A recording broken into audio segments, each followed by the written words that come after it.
5 segundos a música parou. Aí fiquei esperando para saber se ele ia continuar. E não continuou. O funk. Mas continuou com essa música aqui. Que hoje a salvação entra na sua casa.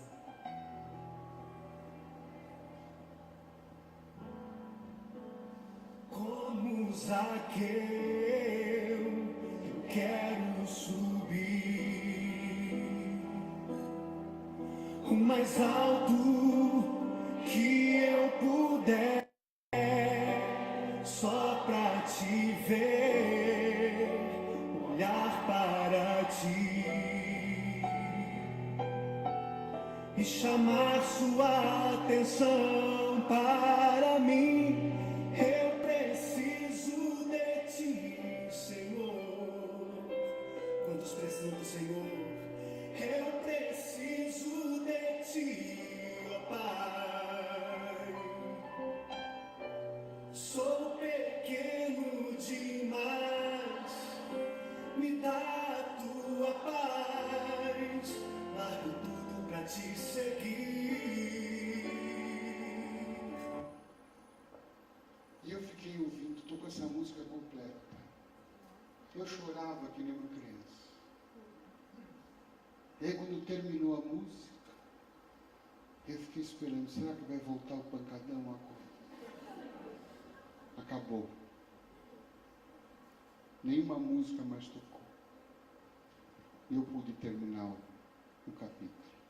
Então foi essa uma das provas que eu tive muito fortes da presença, da atuação de Jesus na nossa vida. Um exemplo talvez muito simples, mas Jesus se mostra nas coisas simples. A gente acha que ele vai chegar materializado aqui, não. Ele chega através de uma música, ele chega através de um amigo, de uma carta, de uma mensagem, de um e-mail, de um livro, de um cara doido como eu, chegando aqui falando umas coisas dessas. Não é?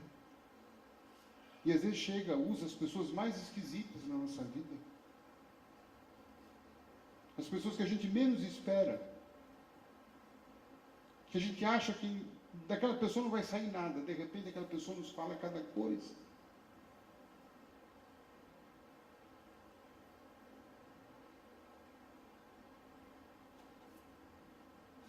Era um domingo de manhã, eu tinha um trabalho que eu fazia de levar lanches para morador de rua. Eu ia com a minha mulher e com meus filhos. E aquele domingo de manhã eu estava zicado, eu estava desmotivado, eu estava com muitos problemas, eu estava com a cabeça cheia e eu falei, acho que eu não vou sair. Ainda mais que estava chovendo, chovia muito. Mas aí, falei, bom, vamos lá, vai, deixa eu ir lá. E fui com aquela meio má vontade, meio desanimado. E chovia, e chovia, e chovia. Até que algumas horas depois, ainda restavam alguns lanches, e eu vi alguns irmãos próximos a uma igreja, moradores de rua. E eu falei, bom, eu vou levar lá. Saí na chuva, eles estavam ali reunidos, eu ofereci para eles. E estavam aparentando embriagados. Eu fui lá, entreguei logo o pão para mim, sabe? Acaba logo a tarefa. Entreguei, até logo, tchau, e fui saindo. Quando eu fui saindo, um deles me chamou, doutor. Como todo mundo me chama na minha profissão, doutor, eu, por hábito, virei. Ele falou, vem cá um pouquinho. Voltei. Ele falou assim, o senhor é espírita? E com aquele bafo de pinica na minha cabeça. Eu falei, sou. Por quê? Se é porque o doutor André Luiz está mandando dizer para o senhor não desanimar.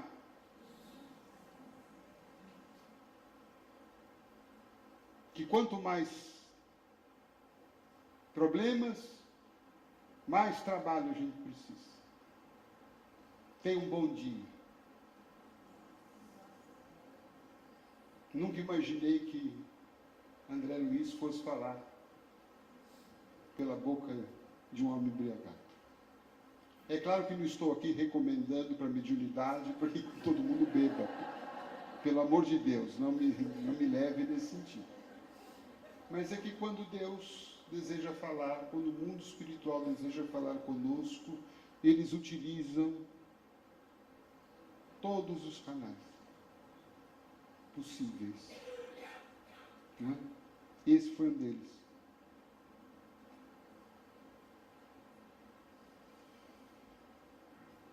Aqui é um outro episódio que aborda no livro para mostrar uma faceta do amigo Jesus. Um episódio simples, um episódio que a princípio não despertaria, como não desperta assim, muitos comentários. Eu procurei os comentaristas, teólogos, pouca gente se dedica a esse episódio de Jesus curando a sogra de Pedro. Vocês lembram desse episódio?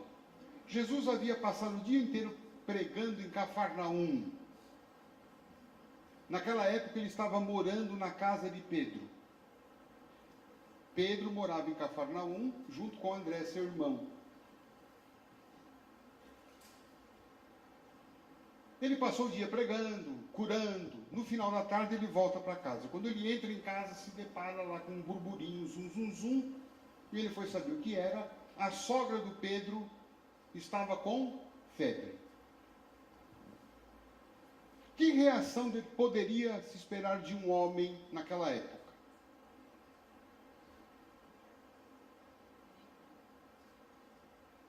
Nenhuma, provavelmente nenhuma mesmo. Primeiro por quê? Porque mulher naquela época era nada. Nem alma ela tinha. Né?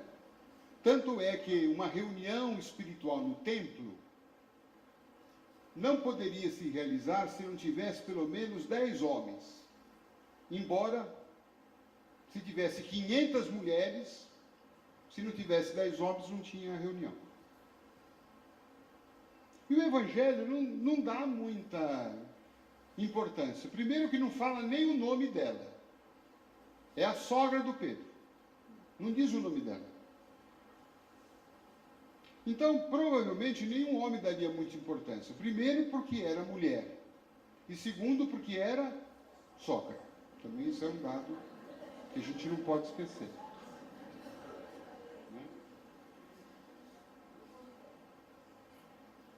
E aqui só um parênteses rápido, né? Era a sogra do Pedro. Quer dizer que Pedro, que a igreja diz que é o fundador, o primeiro papa, era casado. Né? Só para a gente tentar entender alguma coisa. Né?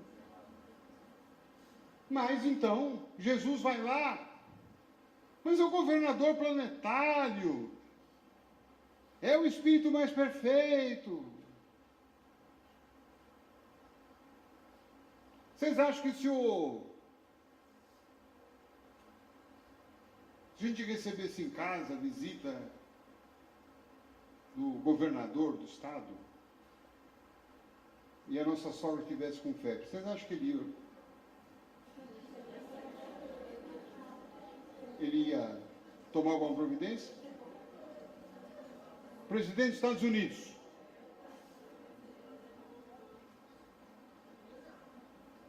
Mas o governador planetário se importou. Ele foi lá e curou. Impôs as mãos, olha a aplicação do passe. Impôs as mãos e curou a sogra do Pedro.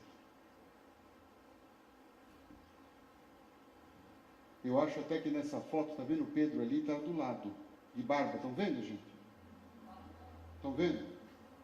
Ele deve estar falando para Jesus, não cura, não deixa curar.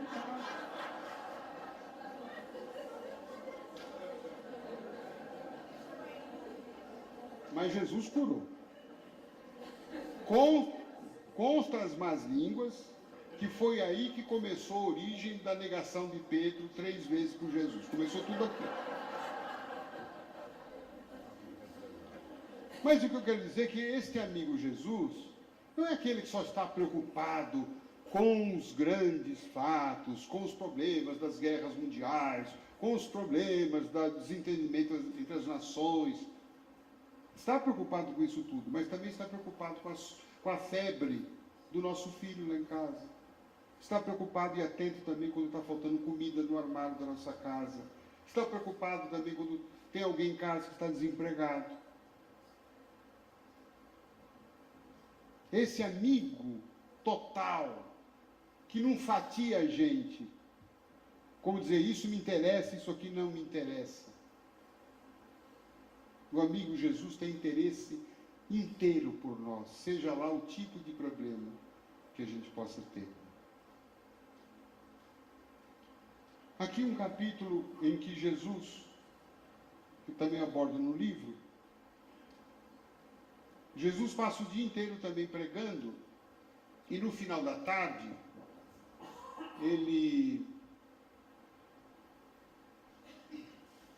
diz para os discípulos, ele pregou ali junto ao lago da Galileia, o mar da Galileia, e ele falou, eu quero ir agora para outra margem do lago.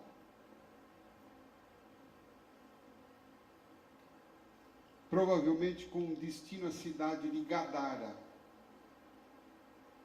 Ele entra no barco e diz para os discípulos,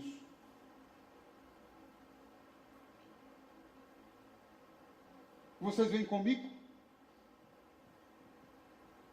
Venham comigo. E os discípulos subiram. Jesus senta no barco e ele dorme. Dormiu. A embarcação foi indo, só que no meio do lago, que era um lago muito extenso, por isso que até um chama de mar, dada a imensa proporção do lago, uma imensa tempestade abate o barco. Ondas gigantes, ventos fortes e aquela sensação de que o barco poderia virar. E Jesus dormiu. E os apóstolos com medo e inconformados. Como é que esse aqui dorme? Nós estamos aqui para morrer, para virar o barco, todo mundo naufragar, ele dorme. E é assim que muitas vezes nós pensamos de Jesus, quando nós estamos sofrendo as tempestades da nossa vida. Eu rezo, Jesus não me escuta. Parece que está dormindo. Aí eles sacodem Jesus, Jesus acorda, olha e diz para eles, homens de pouca fé, por que vocês não repreenderam os mares, as tempestades? Vocês não têm fé? E ele vai lá então, dá uma ordem para os ventos se acalmarem, as ondas a serenarem. E olha, ainda feio para os indignados. Puxa, vocês, estou tanto tempo com vocês não têm fé? Se Jesus está dormindo, é porque Ele está esperando a gente manifestar as nossas obras por meio da nossa fé. A fé que aqui se biparte, fé em nós, fé em Deus. Onde está a nossa fé? Nós precisamos ter essa fé em Deus robusta, forte, crente. Nós precisamos ser crentes, meus irmãos. O Senhor é meu pastor, nada me faltará. Se o barco está sacudindo, eu tenho fé. Que pode sacudir, mas não vira. Balança, mas não cai.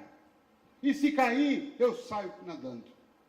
E se eu não sei nadar, aprendo na hora. Não é assim?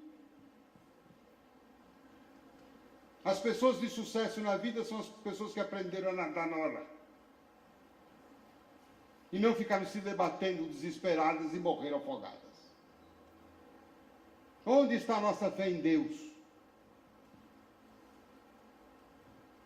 Aquela fé que uma senhora certa feita manifestou nos Estados Unidos. Ela estava em sua casa, em seu leito, desesperada, porque não tinha o que comer. Já idosa, sem saúde, sem renda, o armário vazio, mas era crente em Deus. Assistia a um programa de televisão, muito comum nos Estados Unidos e no Brasil também, daqueles pastores. E ela então orava com eles, e o pastor dizia: o Senhor Deus haverá de te abençoar e socorrer as suas necessidades. E ela então orando disse: Senhor, me socorre, eu sofro, passo fome, não tenho como lutar pela minha sobrevivência. Me socorre, Senhor. Mas dizem que naquele mesmo momento, as trevas estavam também escutando o programa e escutaram aquela mulher orando. E o diabo chamou os seus assessores e disse: vejam essa mulher, vejam o que Deus faz com os seus chamados filhos. Se ele de fato fosse pai, como ele diz que ele é, ele não deixaria aquela filha passar fome, passar esta necessidade. E eu vou dar uma grande lição para essa mulher. Vocês vão lá para a terra, vocês vão passar no mercado, vão comprar os melhores mantimentos e vão levar para ela. E quando ela perguntar quem é que mandou isso para mim, vocês vão dizer: o diabo. Podem para lá. E eles foram. Foram para a terra, subiram, desceram, não sei ao certo. Subiram. Já esteve lá, já sabe como que é. Entendi.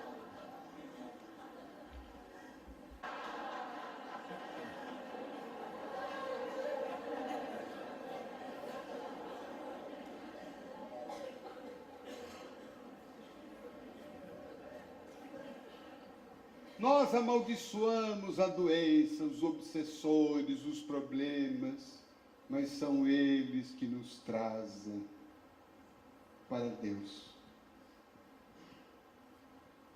É a dor, o sofrimento que nos traz para Deus, para o caminho interior, para buscar o centro, para tentar entender a própria vida. Então, muitas vezes a tempestade bate, mas não é porque Deus se esqueceu de nós. Ele permite que isso aconteça para que a gente possa exercitar a nossa fé, reformular os nossos caminhos. Mas o mais importante disso tudo, gente, além disso que nós falamos, há um aspecto que me chama muita atenção. É que antes desse momento, Jesus estava na praia. E ele entra no barco. E ao entrar no barco, ele faz um convite para os seus amigos. Olha a mão dele estendida.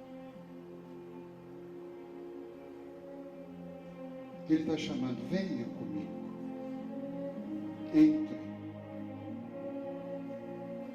entrem no meu barco. Jesus é o mesmo ontem, hoje e sempre. E hoje Ele está nos encontrando, nos chamando para entrarmos no barco dele. Vejo as mãos deles estendidas para nós.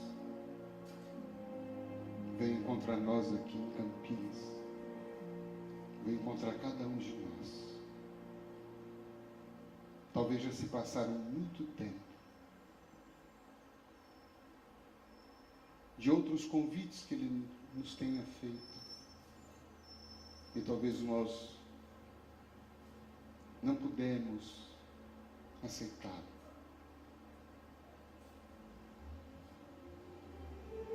Mas na história da nossa vida,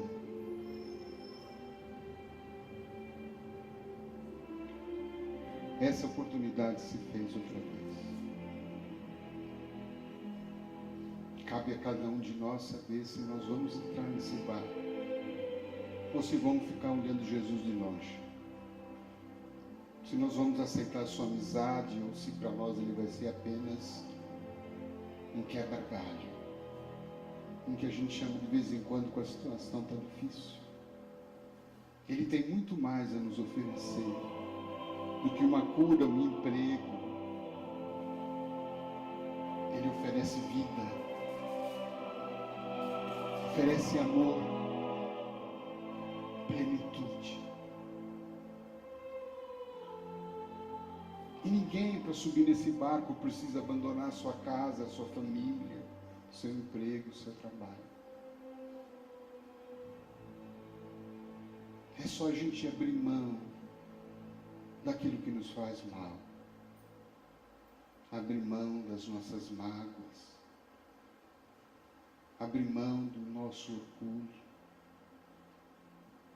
Abrir mão da nossa vaidade, da nossa arrogância, da nossa prepotência, do nosso ódio, do nosso preconceito. Abrir mão das nossas culpas. E pegar esse barco e ir para nossa casa. Levar amor para as pessoas que ali estão. Ir para o nosso trabalho.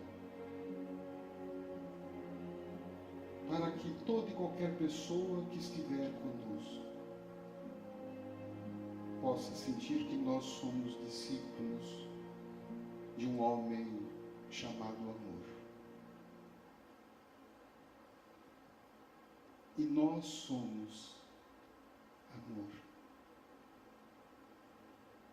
Disso que nós precisamos nos convencer.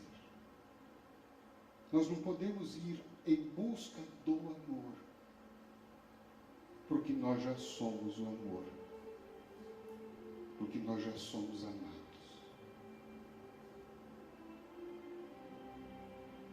Não vamos deixar isso para depois, para amanhã. Vou pensar depois, na outra encarnação, mês que vem. A hora é agora. Jesus está com o plano de mudar esse planeta. E conta com cada um de nós. Ele precisa de nós. E veio aqui hoje para nos buscar.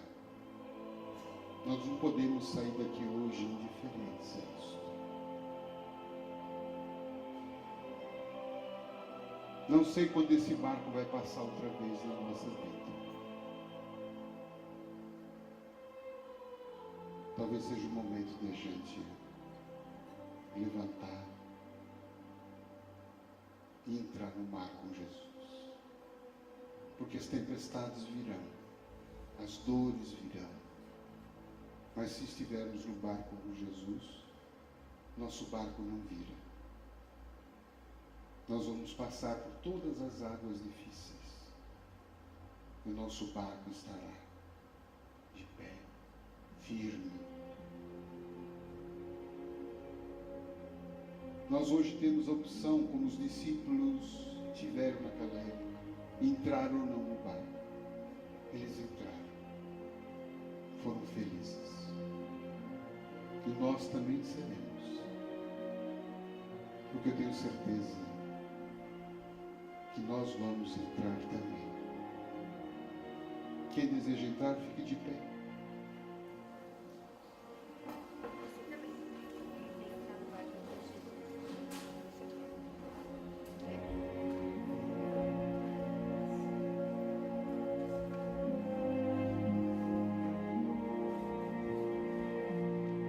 Meus amigos, quando eu morrer, eu vou para o céu.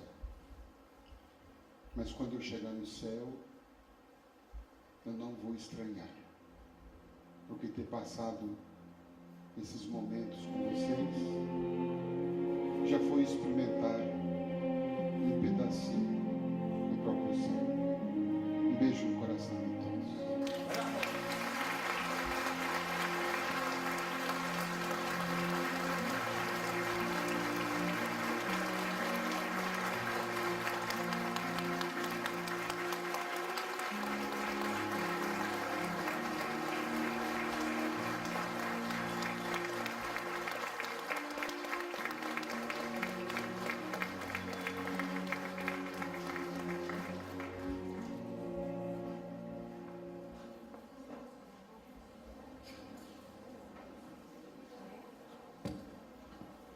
Nós também vamos morrer e também vamos para o céu. E nos encontraremos lá, porque esses momentos passados aqui com você também foram uma amostra do que é o céu. Muito obrigada, Luca e Luca. Muito obrigada. Bravo, Malu. Por toda a emoção que você desperta em nós, por todo esse momento, essas palavras, essa imagem do Jesus, nosso amigo, próximo de nós, que nós possamos ter durante todos os nossos momentos.